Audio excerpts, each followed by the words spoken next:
Hello everyone, on this video, I'm Isna Acdhiyana will explain democracy through the following 6 questions. I hope you enjoy and understand it.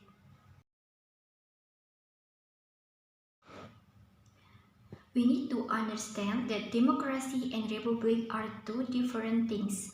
Since from the origin of the word, republic comes from the Latin word res publica, which means public affairs, and it refers to the idea that governments are not the personal property or prerogative of a monarchy.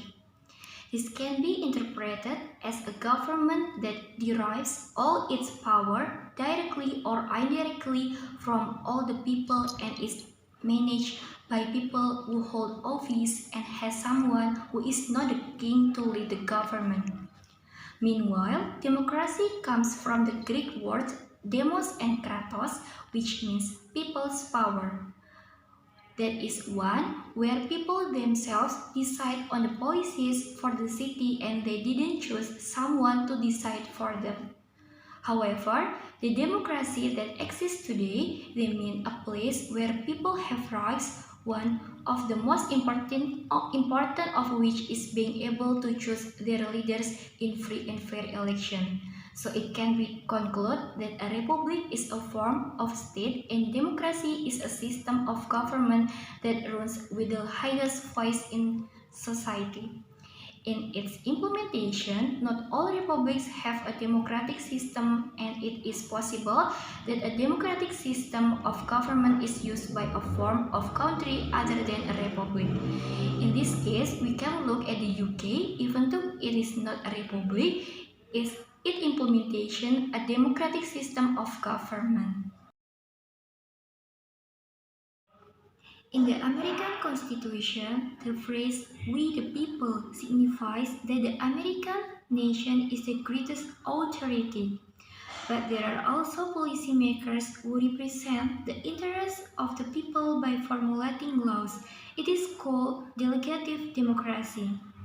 Delegative democracy is a system in which each person has the power to choose another person to speak on their behalf in the political system. Democracy and the phrase "of the people, by the people, for the people" are well known, but they have a deeper meaning that we must revisit. The following illustration helps us understand the aforementioned claim.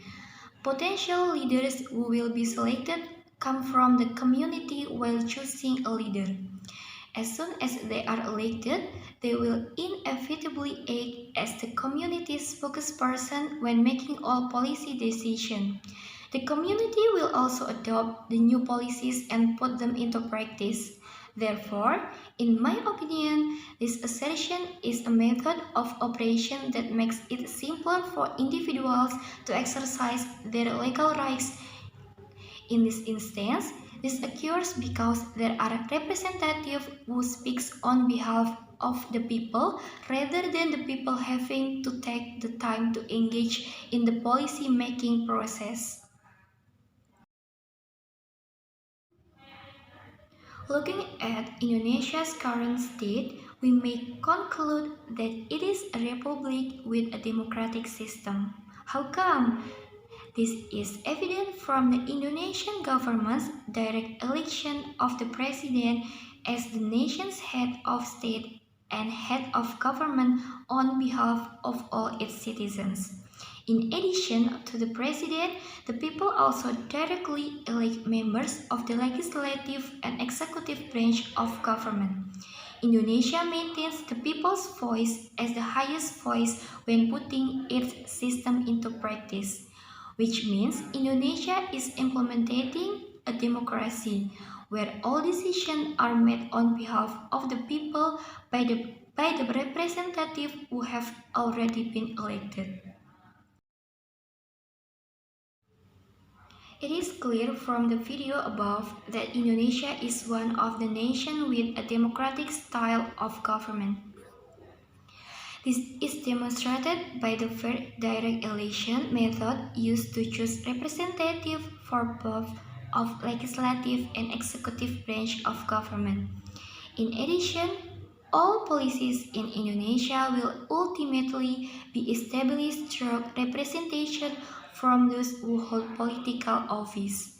As a result, the policy that is born is one that derives from, is made for, and ultimately returns to benefit society. One of the most significant rights that people have is the ability to select their leaders in a free and fair election. Democracy, as it practiced today, is described as a place where people have these rights. The people's rights, however, go beyond merely the ability to cast a ballot. They also have the ability to put themselves forward for election as candidates for community representatives. Democracies have been successfully implemented in a number of nations so far. They are free to make their own decisions, run for the office, and take any action they see fit. However, there are several restrictions that must be followed while using the democracy as a form of government, otherwise, some groups would suffer. As an illustration, the democratic state of Indonesia permits free speech on social media, but at the time there was no legislation limiting the appropriateness of media discourse, which resulted in losses for a number of parties. That is where the restrictions put in place by a policy originated Undang-Undang ITE.